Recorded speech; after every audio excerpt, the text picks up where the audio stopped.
সমাজ যদি ইসলামী জীবন বিধানে চলে, রাষ্ট্র ইসলামী জীবন বিধানে চলবে, তাহলে পরিবার রাষ্ট্রের একটা গুরুত্বপূর্ণ অঙ্গ সংগঠন।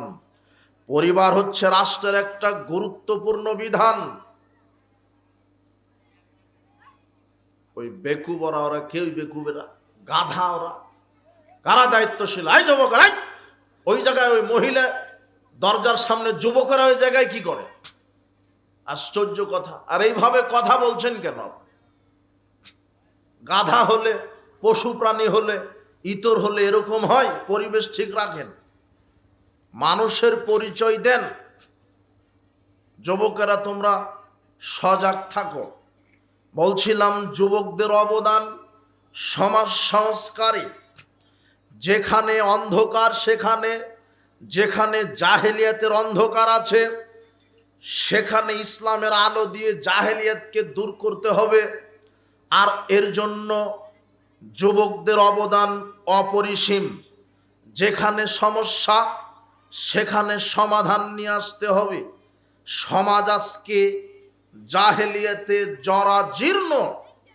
গান বাজনা, অশ্লীলতা, বেহায়াপনা, ছবি মূর্তি, খানকা মাজার, দরগা ওরস, সুদ ঘুষ, জেনা ব্যভিচার, মাদকতা, লটারি, চুরি, হত্যা, ধর্ষণ, মারামারি, গীবাত, পরনিন্দা, সমালোচনা, হিংসা বিদ্বেষে আপনি দেখেন আপনার সমাজটা একেবারে ভাইরাসে আক্রান্ত হয়েছে।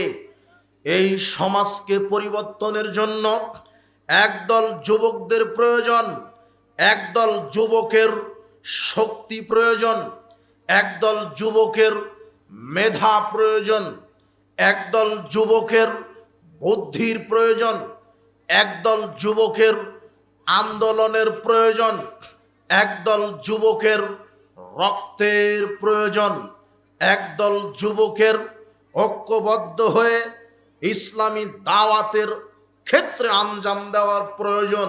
হে যুব সমাজ, ইসলামের সবচেয়ে গুরুত্বপূর্ণ অ্যাসেট, সম্পদ হচ্ছে তোমরা। ইসলামের মধ্যে, রাষ্ট্রের মধ্যে সবচেয়ে স্বর্ণরৌপ্য বলো, আকাশ জমিন বলো, পাহাড় পর্বত বলো, যত সম্পদ আছে, সমাজ সংস্কারে সবচেয়ে দামি সম্পদ হচ্ছে যুব সম্পদ, যুব সমাজ। আল্লাহ সুবহানাহু ওয়া তাআলা কোরআন মাজিদে একাধিক জায়গাতে যুবকদের আলোচনা করেছে। দেখবে যুবক, তোমার তো জানা নাই, যুবকদের ব্যাপারে আল্লাহ আলোচনা করেছেন এক জায়গাতে নয়, বহু জায়গাতে। তার একটা দেখো, ইব্রাহিম আলাইহিস সালামের সময় যখন তার বাপ ছিল বড় পুরোহিত, সমাজ নেতার মধ্যে ধর্ম নেতা। গোটা ব্যাবিলন শহরের সবচেয়ে বড় ধর্ম নেতা ছিল ইব্রাহিমের বাপ আজর। আজর যা বলে ধর্মের নামে, জনগণ তাই মানে। আর ওই সময়তে ব্যাবিলনের রাষ্ট্রপ্রধান ছিল নমরুদ। তার বাপ, তার জাতি মূর্তি পূজা করত, খানকা পূজা করত, কবর পূজা করত, পীর পূজা করত। তাদের আকীদা, বিশ্বাস ছিল যে মূর্তির নামে কুরবানি করলে, মূর্তির নামে মানত করলে, মাজারের নামে মানত করলে, অমুক পীর সাহেবের নামে মানত করলে বালা মুসিবত দূর হয়, বিপদ কেটে যায়।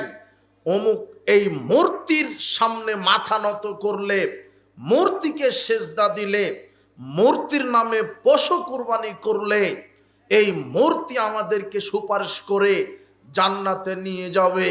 এই আকীদা বিশ্বাস ছিল। ইব্রাহিম আলাইহিস সালামের জাতি আল্লাহর সাথে শিরক করত। তাই ইব্রাহিম আলাইহিস সালাম তার বাপ আর তার জাতিকে বলছেন, আব্বা, হে আমার জাতি, আপনারা কিসের ইবাদত করেন? তখন তার বাপ এবং তার জাতি উত্তর দিচ্ছে, বেটা, আমরা মূর্তির ইবাদত করি, এটা আমরা বাপ দাদা থেকে পেয়ে এসেছি। তাই আমরা মূর্তির নামে গরু খাসি কুরবানি করি, মানত করি। আমরা দরগায় ওরসে গিয়ে মানত করি। আমরা ওরসে গিয়ে মূর্তির সামনে মানত করি, এটা বাপদাদা থেকে আমরা করে আসছি। তখন ইব্রাহিম আলাইহিস সালাম বলছেন, আচ্ছা, যে কথা বলতে পারে না, যে মানুষের উপকার ক্ষতি করতে পারে না, এমন মূর্তির ইবাদত করো কেন? ইব্রাহিম আলাইহিস সালাম মনে মনে স্থির করলেন, ওয়াতাল্লাহি লাকিদান্নাস নামাকুম, আমি অবশ্যই আল্লাহর কসম, তোমরা যখন মেলায় চলে যাবে, আমি তোমাদের এই মণ্ডপে ঢুকে আমি তোমাদের সব মূর্তিগুলিকে ভেঙে একেবারে চুরমার করে দিব। এটা ইব্রাহিম আলাইহিস সালাম পরিকল্পনা করছেন। যেই তার জাতি মেলার উৎসবে চলে গেল, ইব্রাহিম আলাইহিস সালাম মণ্ডপে ঢুকে একেবারে সব মূর্তি ভেঙে চুরমার করে দিলেন, বড়টাকে রেখে দিলেন, সবচেয়ে যে বড় মূর্তি তাকে রেখে দিলেন। এরপরে ইব্রাহিম আলাইহিস সালাম সবটাকে চুরমার করে চলে এসেছে। তার স্বজাতির লোকেরা মেলা থেকে ফিরে এসে দেখে মণ্ডপে একটা মূর্তিও নেই, সব ভেঙে চুরমার, একটা বড় মূর্তি আর তার ঘাড়ে কোড়াল। এখন জাতি বলছে, কে এই কাজ করেছে? এই মূর্তিগুলির সাথে এই মাজার খানকা এভাবে কে ভেঙে তছনছ করেছে? মূর্তিগুলি কে ভেঙেছে? তখন কিছু লোক বলছে যে ইব্রাহিম নামের এক যুবককে আমরা আমাদের মূর্তি সম্পর্কে সমালোচনা করতে শুনেছি। ইব্রাহিম নামক যুবক, ইব্রাহিম নামক কে? যুবক, বৃদ্ধ নয়। বৃদ্ধদেরকে দিয়ে সমাজ সংস্কার হয়নি। বৃদ্ধ যারা, তারা শুধু বুদ্ধি পরামর্শ দিবে, আর সমাজের ন্যায় অন্যায় মুখে কলমে রক্ত দিয়ে হাত দিয়ে মেধা দিয়ে ঠেকাবে কে? যুবক। বুড়া যারা আছে তারা শুধু বুদ্ধি পরামর্শ দিবে, আর যুবকেরা মাঠে ময়দানে কাজ করবে। এই যে দেখেন, ওই কওমের একদল লোক বলছে যে ইব্রাহিম নামের যুবক, সে আমাদের মূর্তি সম্পর্কে সমালোচনা করেছে। তখন জাতি বলছে যে ডাকাও ইব্রাহিমকে। ইব্রাহিমকে ডাকানো হলো। ইব্রাহিমকে ডেকে বলছেন, তুমি কি আমাদের এই দেবদেবীর সাথে এই কাজ করেছ? তখন ইব্রাহিম আলাইহিস সালাম বলছেন, না, ওই যে বড়টা দেখছেন, ওই বড়টা এই সবগুলিকে ভেঙে চুরমার করেছে। তখন জাতির লোকেরা বলছে, ও তো নড়াচড়া কথা বলতে পারে না, ও কি করে ছোট মূর্তি ওগুলো ভাঙতে পারে? তখন ইব্রাহিম আলাইহিস সালাম বলছেন, যে কথাই বলতে পারে না, যে নিজের ক্ষতি উপকার নিজেই করতে পারে না, আপনারা এমন মূর্তির ইবাদত করেন কেন? তখন তারা লজ্জা পেয়ে মাথা নিচু করলেন। এরপর ইব্রাহিম আলাইহিস সালাম নমরুদের কাছে গেলেন, নমরুদটাকে ডাকলেন, শোনো যুবক, যখন তুমি দেশের মাটিতে হক কথা বলবে, সারা জীবন তুমি ভালো কাজের আদেশ করো, কেউ তোমাকে বাধা দিবে না। যেই তুমি মন্দ কাজের নিষেধ করবে, তখনই রাষ্ট্রশক্তি তোমাকে বাধা দিবে। তুমি বলতে থাকো সারা জীবন সালাত আদায় করেন, সালাত আদায় করলে এত নেকি, কেউ বাধা দিবে না। কোরআন মাজিদ খতম দেন, অমুক সূরা পড়লে এত নেকি, কেউ বাধা দিবে না। তাহাজ্জুদ পড়েন, এত নেকি, আপনাকে সমাজের কেউ বাধা দিবে না। তাসবিহ তাহলিল করেন, এত নেকি, কেউ বাধা দিবে না, ভালো কাজের আদেশ। দান সদকা করেন, এত নেকি, ভালো কাজের আদেশ, কেউ বাধা দিবে না। যখনই আপনি সমাজে বলবেন যে মূর্তি পূজা শিরক, কবর পূজা শিরক, খানকা পূজা শিরক, পীর পূজা শিরক, মূর্তিকে মূল্যায়ন করা শিরক, দরগা পূজা শিরক, পীর পূজা শিরক, সুদ হারাম, ঘুষ হারাম, দুর্নীতি হারাম, অমুক করা বিদাত, অমুক দিবস পালন করা শিরক, বেপরদায় চলা এটা জাহেলিয়াত, মদ পান করা জাহেলিয়াত, সুদ ঘুষ জাহেলিয়াত। যখনই আপনি মন্দ কাজের নিষেধ করবেন, তখন রাষ্ট্রশক্তি আপনার বিরুদ্ধাচরণ করবে।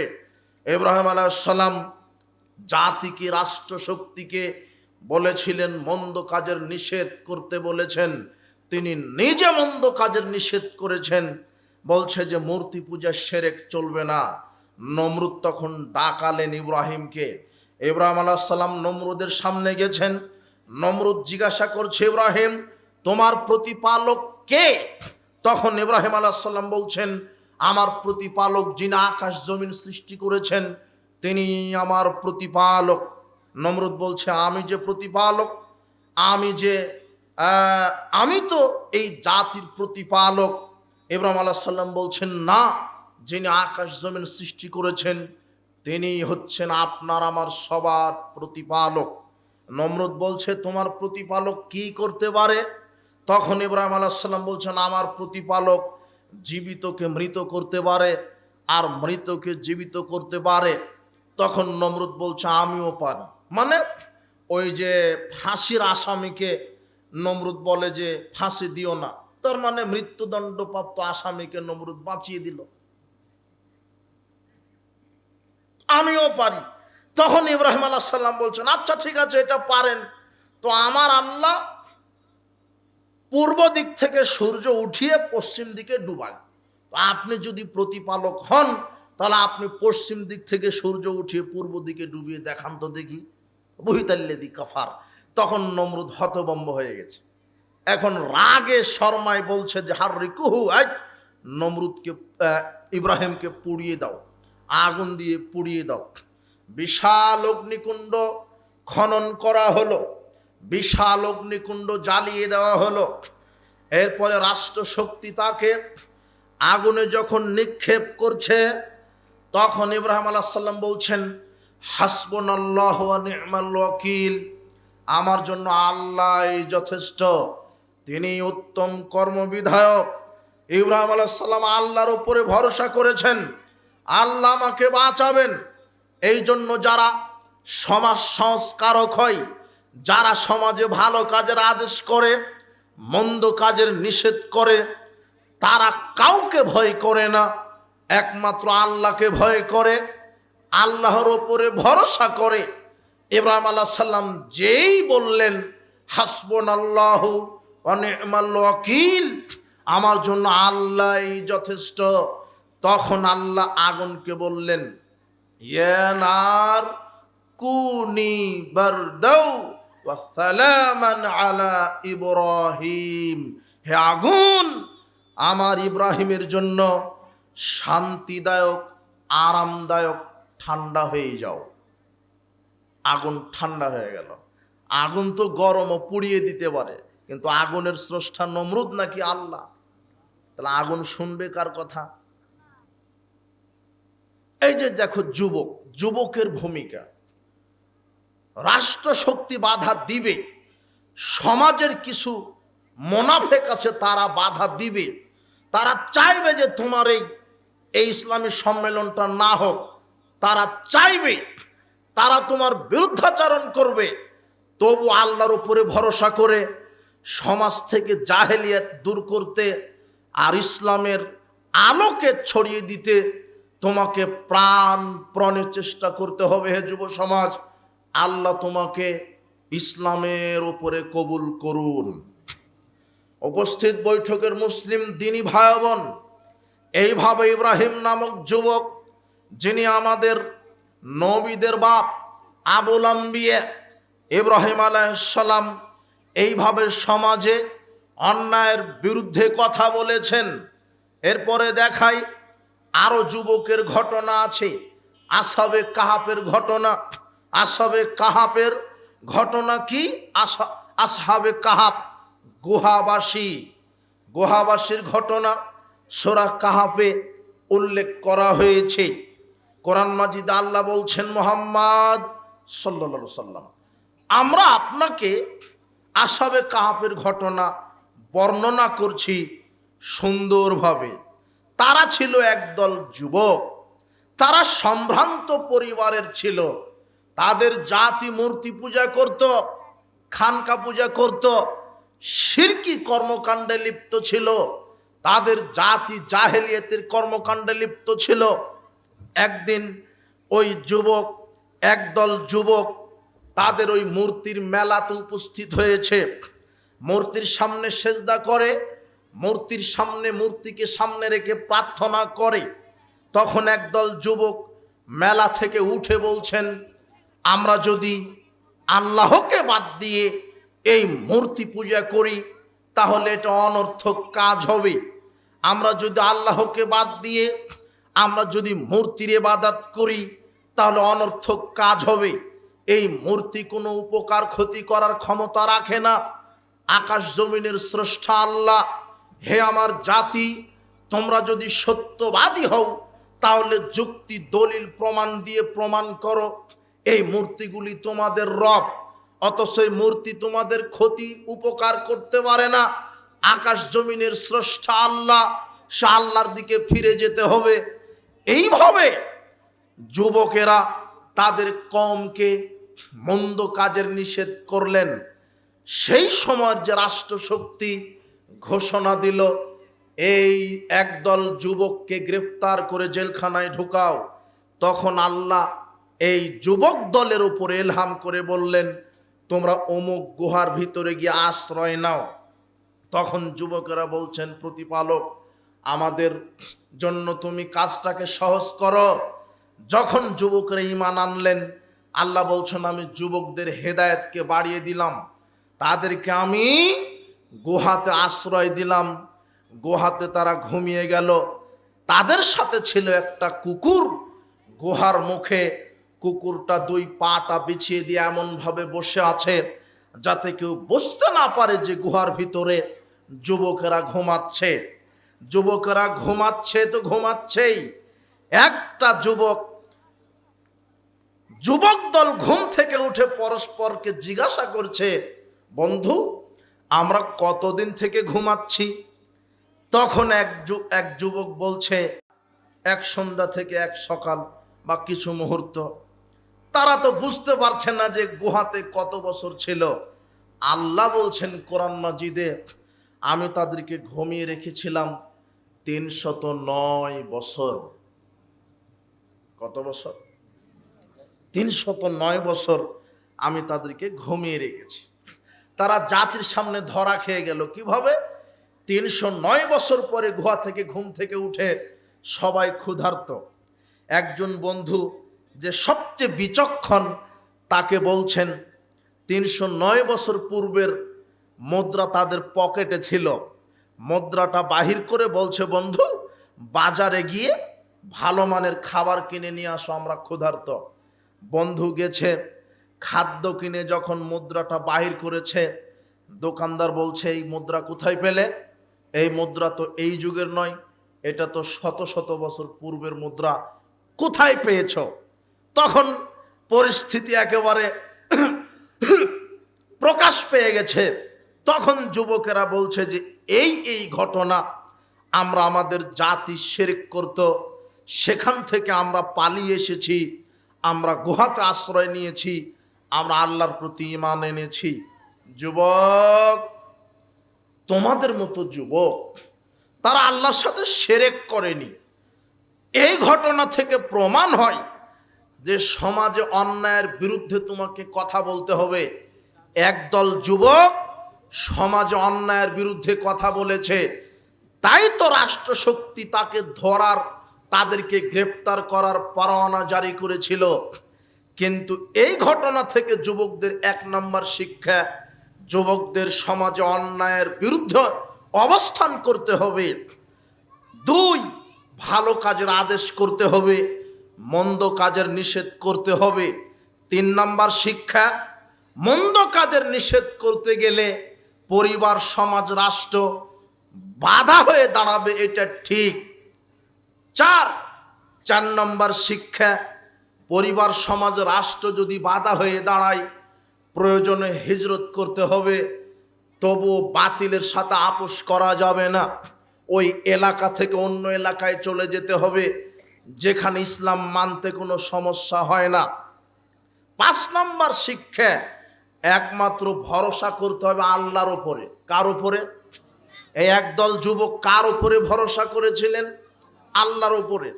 6 নম্বর শিক্ষা হলো, আল্লাহর উপরে ভরসা করে যদি সমাজে আপনি হকের দাওয়াত দেন, তাহলে সহযোগিতা আল্লাহ নিজে করবেন। কে সহযোগিতা করবেন? এই একদল যুবককে কে সহযোগিতা করেছিলেন? আল্লাহ। আল্লাহ নিজে বলছিলেন যে যুবকেরা তোমরা অমুক জায়গা থেকে আশ্রয় নাও, তোমাদের জীবনে নিরাপত্তা আমি আল্লাহ দিব। 1-2 বছর নয়, 309 বছর আল্লাহ নিরাপত্তা দিয়েছিলেন তাদেরকে। 6টা শিক্ষা নিয়ে তুমি সমাজ সংস্কারের আন্দোলন গড়ে তুলো। এই 6টা শিক্ষা নিয়ে হে যুবদল, তোমরা সমাজ সংস্কারে নেমে যাও। তোমার সমাজে কি আছে সেটা অন্যায়ের বিরুদ্ধে তুমি অবস্থান করো। প্রথমে ভালো কাজের আদেশ দাও। হে সমাজবাসী, আমরা যুবকেরা বলছি, আপনারা সালাত আদায় করেন। যে সালাত আদায় করে সে মুসলমান, যে সালাত আদায় করে না সে কাফের। আল্লাহর নবী বলছেন বাইনাল আবদু ওয়া বাইনাশ শিরকুল কুফর তারকুস সালাহ। যে ব্যক্তি 5 ওয়াক্ত সালাত আদায় করে সে মুসলমান, যে 5 ওয়াক্ত সালাত আদায় করে না সে কাফের। এইভাবে সালাতের দাওয়াত দিতে হবে, সালাত কায়েমের দাওয়াত দিতে হবে। এটা ভালো কাজের আদেশ। ভালো কাজের আদেশ কি? কোরআন মাজিদ শিখতে হবে। ভালো কাজের আদেশ কি? তাসবিহ তাহলিল করতে হবে। ভালো কাজের আদেশ কি? কোরআন মাজিদের বিধান অনুযায়ী চলতে হবে। ভালো কাজের আদেশ কি? মক্তবের মাধ্যমে ছেলে মেয়েকে দিন শিক্ষা দিতে হবে। এইভাবে শিখতে হবে দিন।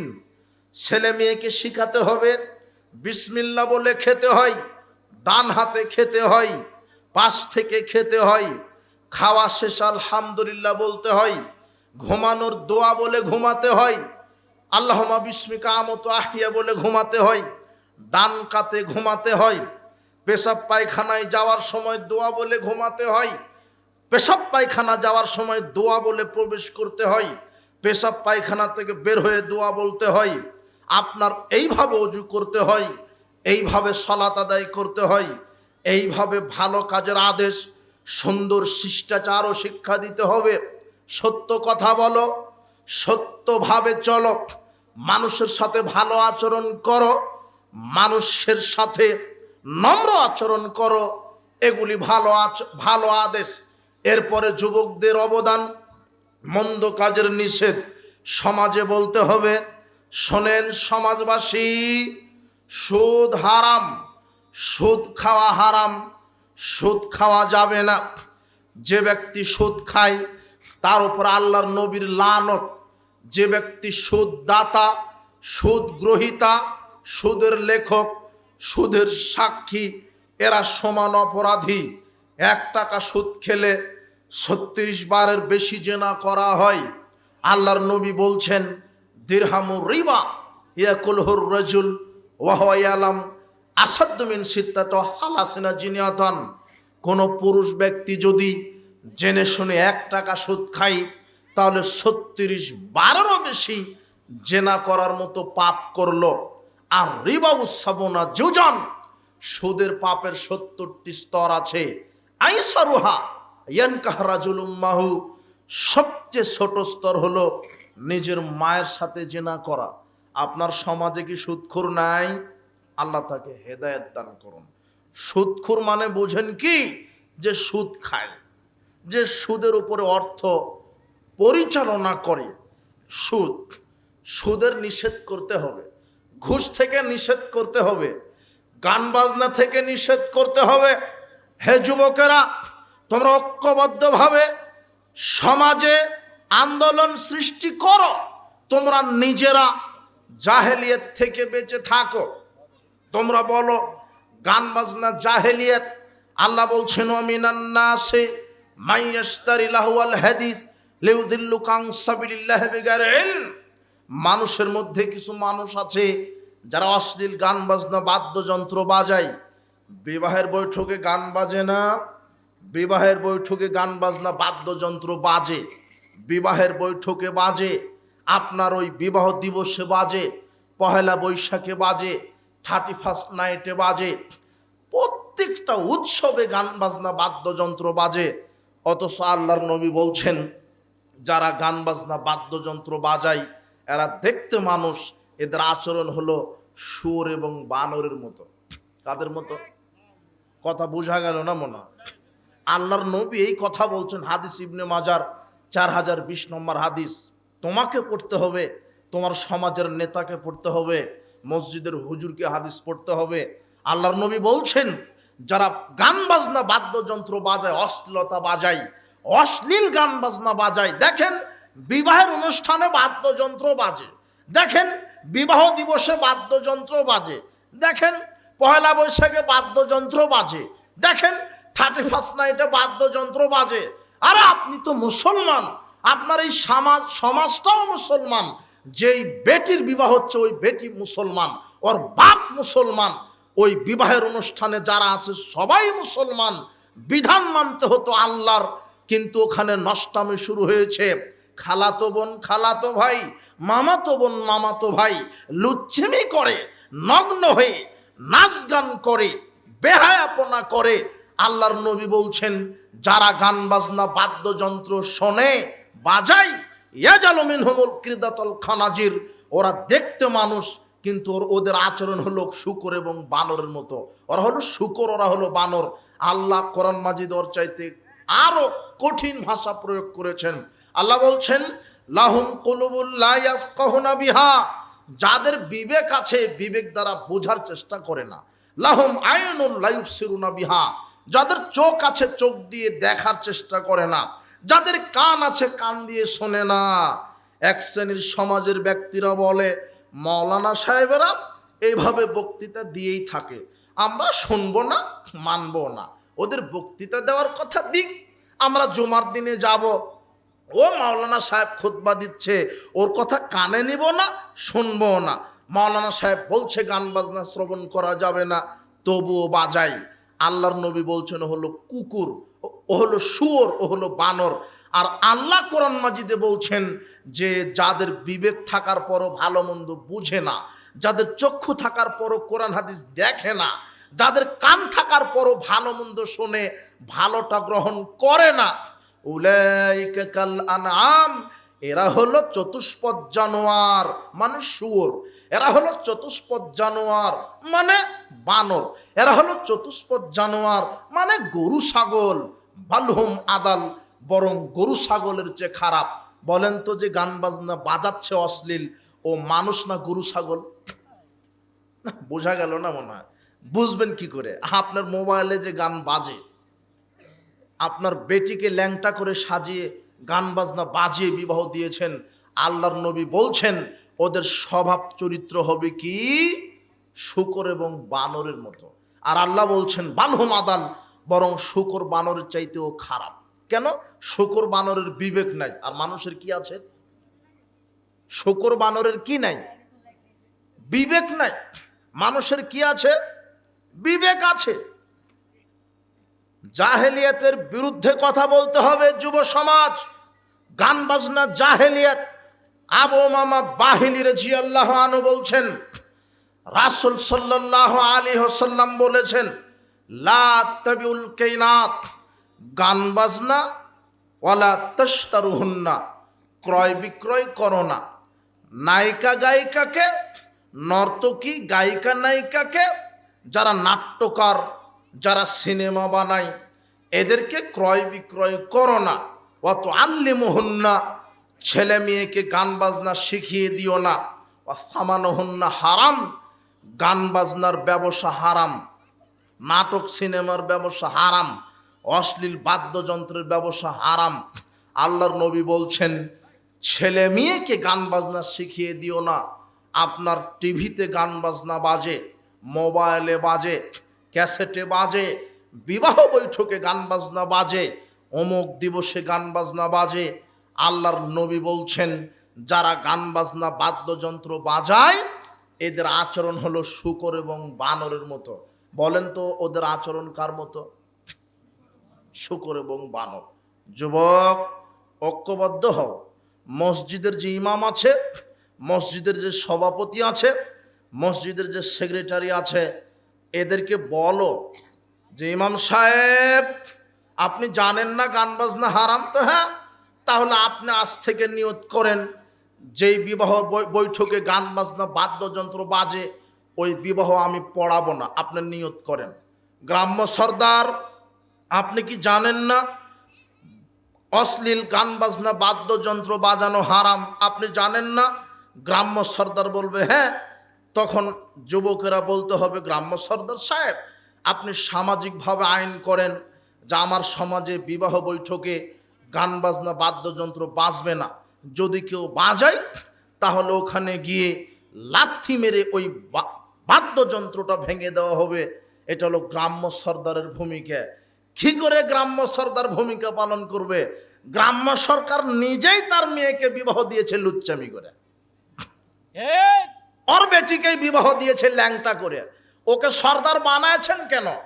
যে গান বাজনাকে প্রমোট করে। আশ্চর্য কথা, মসজিদের সভাপতি হো সালাত আদায় করে না, মসজিদের সেক্রেটারি, মসজিদের ক্যাশিয়ারের টাকা চুরি করে খায়, মসজিদে যে ইমামতি করে ওরও সমস্যা, দাড়ি ছাঁটে আর জর্দা খায়, ও ইমাম হওয়ার যোগ্যতা রাখে না।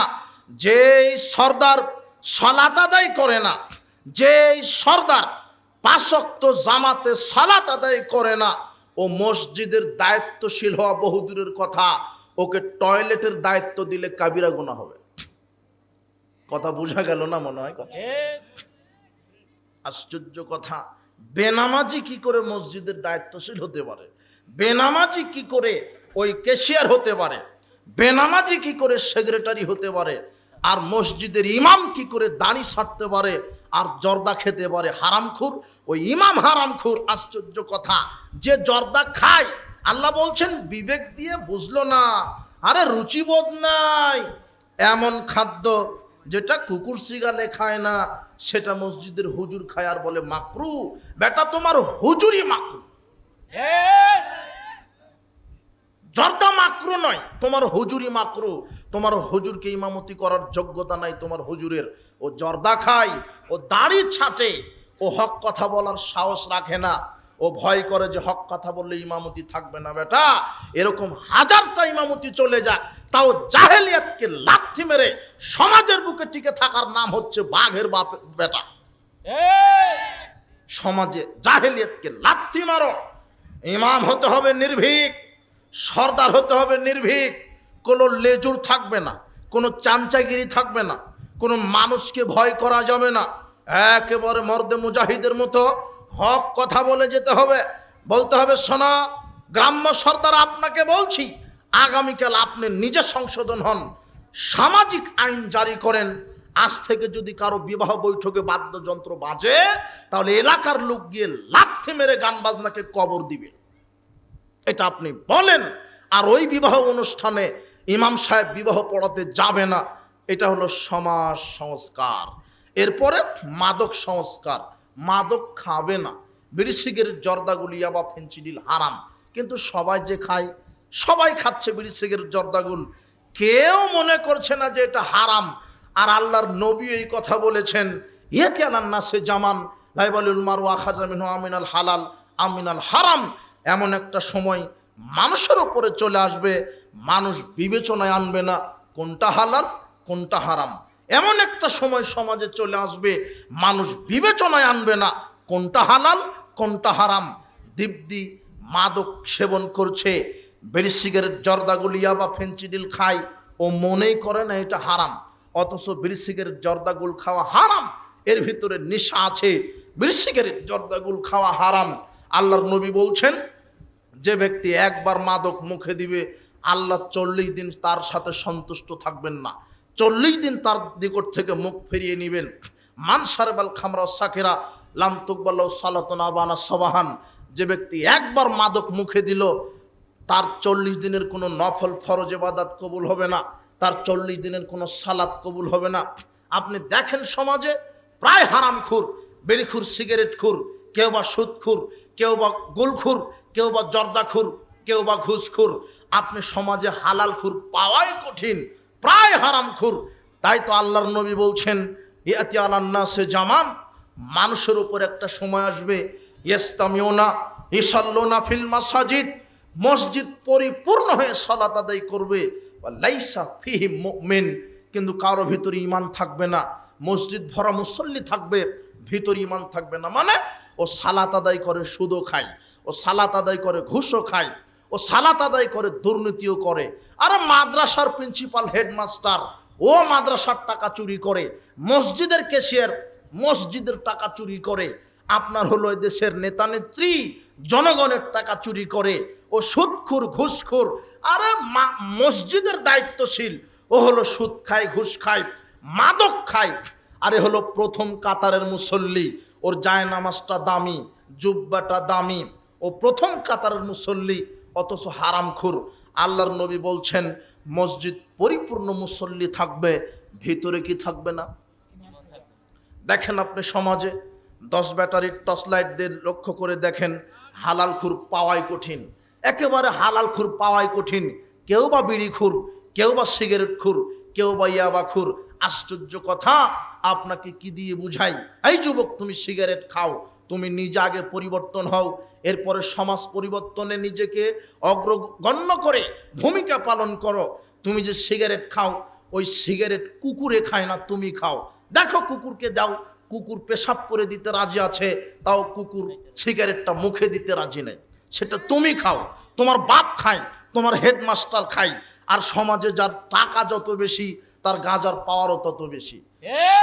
সর্বোচ্চ যারা ভ্যান চালিয়ে খায়, তারা আকিস কোম্পানির বিড়ি খায়। কেন? তাদের টাকা কম। আর যারা হেডমাস্টার দেখবেন, ওরা 50-60 হাজার টাকা বেতন পায়, ওরা বলছে আমার কি আকিস খেলে হবে, কমপক্ষে ব্যঞ্জন সুইচ। তোমার হেডমাস্টার আর তোমার হুজুর, যেন হুজুর বলছে যে ও যে শয়তান তো সব আগে শরীফ ছিল, শরীফ, টুপি শরীফ, পাঞ্জাবি শরীফ, কোরআন শরীফ, তারপরে ওই কাবা শরীফ, সব শরীফ। আর এখন শয়তান করে দিয়েছে সব নুরানি, নুরানি টুপি, নুরানি পাঞ্জাবি, নুরানি কোরআন দিতে দিতে বলছেন নুরানি জর্দা। না, এবার তোমার হুজুর নুরানি জর্দা খায়, যেটা কুকুরে খায় না। তোমার হুজুরের শরম থাকা উচিত। ও ইমাম হলো কি করে?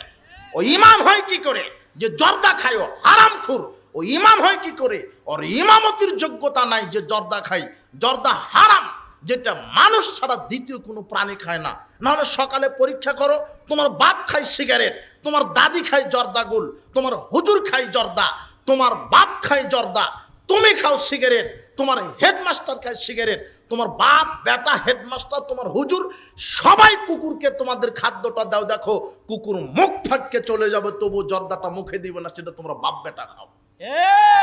তোমার লজ্জা থাকা উচিত, তোমার লজ্জা থাকা উচিত। এই জন্যই আল্লাহর নবী হাদিসে বলছেন, যারা মদ পান করে আর যারা গান বাজনা শ্রবণ করে, এদের আচরণ হবে শূকর এবং বানরের মতো। বলো তো কাদের মতো? হাদিস ইবনে মাজার, তোমার হুজুরকে পড়তে হবে। আল্লাহর নবী বলছেন, যারা মদ পান করে আর যারা গান বাজনা শ্রবণ করে, এদের দেখতে লাগবে মানুষ, একেবারে মানুষ, কিন্তু ওদের আচরণ হবে শূকর এবং বানরের মতো। দেখো, কোনো হোটেল চলছে না গান বাজনা ছাড়া। একটা ভ্যান চালক ভ্যান চালিয়ে যাচ্ছে, ভ্যানে লাগিয়েছে ও বক্স লাগিয়ে নিয়েছে, ও গান বাজায়, মনেই করে না যে এটা পাপ। তোমার হেডমাস্টার সিগারেট খায়, ও মনেই করে না যে এটা পাপ, এটা হারাম। আল্লাহর নবী বলছেন, কুল্লু মুস্কিরিন খামরুন, প্রত্যেক নেশাদার দ্রব্য হচ্ছে মদ, কুল্লু খামরিন হারাম, আর প্রত্যেক মদ হচ্ছে হারাম। যেই জিনিসের ভিতরে নেশা আছে সেটা মদ, আর প্রত্যেক মদ হচ্ছে হারাম। তাহলে দেখো, বিড়ি সিগারেট জর্দাগুলোর ভিতরে নেশা আছে, মাতাল হয়ে যায়। আপনি বলছেন, কই, আমি তো সিগারেট খাই মাতাল হই না, আমি তো জর্দা খাই মাতাল হই না। আল্লাহর নবী বলছেন, মাসকারা কাসিরুফা কলিলুহু হারাম, যেটা বেশি খেলে মানুষ মাতলামি করে, তার অল্পটাও হারাম। আপনি পান খান, জর্দা 1 গ্রাম 2 গ্রাম দিয়ে জর্দা দিয়ে পান খান, ওই জর্দায় যদি আপনি 100-150 গ্রাম খান, তাহলে আপনি বাড়িতে বউকে মা ডাকবেন। হুজুরের সূরা কেরাত তো বহুদূরের কথা। আপনি খান দেখে 200 গ্রাম জর্দা, দেখেন আপনার হুঁশ থাকবে না। আল্লাহর নবী বলছেন, যেটা বেশি খেলে মাতলামি করে, তার অল্পটাও হারাম। অতএব জর্দা হারাম, অতএব সিগারেট বিড়ি হারাম। এই যুবক, তুমি পরিবর্তন হও, তোমার জাতিকে পরিবর্তন হতে হবে, তোমার সমাজ পরিবর্তন হতে হবে। গান বাজনা জাহেলিয়াত, মাদক জাহেলিয়াত, সুদ জাহেলিয়াত। যেই পুরুষ 1 টাকা সুদের সাথে জড়িত, যেই পুরুষ 1 টাকা সুদ খায়, 36-12 বেশি জেনা করলে যা পাপ হয় তার চেয়ে বেশি পাপ হয়। সুদের পাপ 70 ভাগে বিভক্ত। তার সবচেয়ে ছোট পাপ নিজের মায়ের সাথে জেনা করা। ও জানে না, সুদখোর জানে না, জানার পরও মানে না। ও হলো 3rd পারসন লোক, ও হলো 3য় শ্রেণীর মানুষ, ও হলো মোনাফেক, ও কাঁচা মোনাফেক। ও সালাত আদায় করে, সুদও খায়। আশ্চর্য কথা, দেখেন প্রায় হারাম খুদ। মুদির দোকানটা ব্যাংক থেকে লোন সুদের টাকা দিয়ে মুদির দোকান দিয়েছে। ভ্যান চালক ব্যাংক থেকে লোন নিয়ে ভ্যান কিনেছে। আপনার ওই যে মোটর সাইকেলের শোরুম, ও ব্যাংক থেকে লোন নিয়ে মোটর সাইকেলের শোরুম দিয়েছে। মুদির দোকান হারাম, শোরুম হারাম, ভ্যান হারাম। দেখি কে বলতে পারে মুদির দোকান জায়েজ, ব্যাংকের লোন হারাম, ব্যাংকের সুদি লোন হারাম। আপনার লোন হারাম, ব্যাংকের টাকা দিয়ে গাড়ি করছেন, ব্যাংকের লোন নিয়ে বাড়ি করছেন, বাড়ি হারাম। আপনাকে কি দিয়ে বুঝাই? আর আপনি দিনাজপুর বিরলের মানুষ, জমি চাষবাস করেন কি না? আর আপনার হলো জমি কট বন্ধকের ব্যবসা আছে কিনা আমার জানা নাই। জমি কট ব্যবসা বন্ধক যদি থেকে থাকে, মানে এইরকম আমাদের রাজশাহীতে কট বলে, কট বন্ধক বলে, মানে 1 বিঘে জমি আমি 2 লক্ষ টাকা দিলাম আপনাকে। 1 বিঘা জমি এখন আমি চাষ করব, কতদিন? টাকা টাকায় থাকবে। যতদিন আপনি টাকা আমাকে ফেরত না দিবেন, ততদিন আমি জমি ফসল চাষ করে খেতেই থাকবো। এটা হলো অরিজিনাল সুদের ব্যবসা, হারাম। কথা বুঝেননি মনে হয়। কথা কি বুঝলেন? খাই খালাসি জায়েজ, লিজ জায়েজ, কন্ট্রাক্ট জায়েজ। আমি 1 বিঘা জমি 10,000 টাকা দিয়ে কন্ট্রাক্ট নিলাম, 1 বিঘা জমি 50,000 টাকা দিয়ে কন্ট্রাক্ট নিলাম 5 বছরের জন্য। কত বছর? 5 বছর আপনার 1 বিঘা জমি আমি ইচ্ছে মতো আবাদ ফসল করে খাবো। 5 বছর যেদিন হয়ে যাবে সেদিন জমির মালিককে ফেরত দিতে হবে, আমি আর 1 টাকাও ফেরত পাবো না। এটা জায়েজ। কথা বোঝা গেল না মনে হয়? কিন্তু আমি 2 লক্ষ টাকা দিয়ে লিজ নিলাম, বন্ধক নিলাম, কট নিলাম, টাকা টাকায় থেকে গেল। 20 বছর হয়ে যাচ্ছে, লোকটা টাকাও দিতে পারে না, জমিও নিতে পারে না, আমি ইচ্ছা মতো খেতে আছি। এটা হলো অরিজিনাল সুদের ব্যবসা, এটা হলো হারাম। ওই জমিতে ফসল ফলিয়ে ফসল বিক্রি করে আপনার ভাত মাছ চাউল কিনে ভাত খেয়ে ইবাদত করলে ইবাদতের নেকি কবুল হবে না। তাহলে আগামীকাল সকাল হলে কটের বন্ধকের ব্যবসা বাতিল করতে হবে। আশ্চর্য কথা, আপনি হজ করে জান্নাতে যেতে চাচ্ছেন কেন? এই যুবক শোনো, তোমার দাদা মারা গেছে 10 বছর হলো, তোমার বাপ এখনো তোমার ফুপুকে জমি বাহির করে দেয়নি, অথচ বছরে বছরে উমরা করে। তোমার বাপের উমরা এয়ারপোর্টেই যায়নি। তোমার বাপের হজ এয়ারপোর্টেই যায়নি। তোমার বাপ যদি খুব ইমানদার, একেবারে টপ লেভেলে ইমানদার হতো, তাহলে তোমার দাদা যখন মারা গেছে দাফনের আগেই তোমার ফুপুকে আগে জমি বাহির করে দিত। আর যদি ইমানটা একটু লো কোয়ালিটির, তাহলে দাফন করার সাথে সাথেই, দাফন শেষ করে এসে ভাত খাওয়ার আগেই তোমার ফুপুকে আগে জমি বাহির করে দিতে হলো ইমানদারের পরিচয়। কিন্তু তোমার বাপ এত বড় মুনাফেক, 20 বছর হয়ে গেছে তোমার ফুপুকে 1 কাটাও দেয়নি। তোমার বাপ হলো অরিজিনাল দুর্নীতিবাজ, চাঁদাবাজ, বছরে বছরে উমরা করতেই যায়। অবাক কথা। তাহলে সকালবেলা যেন তোমার বাপ তোমার ফুপুকে তোমার দাদার জমি বাহির করে দেয়। কথা বোঝা গেল না মনে হয়? সমাজ সংস্কার, গান বাজনা জাহেলিয়াত। তোমার বাপকে তোমার ফুপু যে 1 বিঘা জমি পেত, ওই 1 বিঘা জমি যদি না বাহির করে দেয়, তাহলে বিচার মাঠে তোমার বাপের ঘাড়ের উপরে 1 বিঘা জমি থাকবে। সারা পৃথিবীর মানুষ দেখবে যে ওই যে অমুক আব্দুর রহমান দুর্নীতিবাজ, বনের জমি মেরে খেয়েছে। কথা বোঝা গেল না মনে হয়? তো তুমি শুধু মনে করো যে এমপি মন্ত্রী রাষ্ট্রের টাকা মেরে ওরা দুর্নীতিবাজ। দুর্নীতিবাজ তোমার বাড়িতেই বসে আছে। যে মসজিদের টাকা মেরে খায় হলো আর একটা চুপ, ওই যে তোমার হেডমাস্টার, মুখে দাড়ি, মাথায় টুপি, একেবারে জুব্বা, এগুলি এখন হচ্ছে দাড়ি টুপি, এখন হচ্ছে এগুলি সার্টিফিকেট। তোমার হাজি সাহেব হজ করে এসে কাপড় বিক্রি করতে বসেছে, তুমি গেছো কাপড়ের দোকানে, তোমাকে বলছে বেটা তোমার আব্বার সাথে তোমার খুব খাতির ছিল, তুমি তার ছেলে এসেছ, তোমার সাথে তো ব্যবসা হবে না, তোমাকে কিনা দামেই দেবো, না কোনটা পছন্দ? তো চাচা এইটা আমার পছন্দ। ঠিক আছে, কিনা দাম, কিনা আছে 3,000 টাকা দিয়ে, অথচ কাপড় কিনা আছে 1,500 টাকা দিয়ে। অথচ 10 বছর হলো হজ করার বয়স, মিথ্যা কথায় কাপড় বিক্রি করছে। কথা বুঝেননি মনে হয় কথা।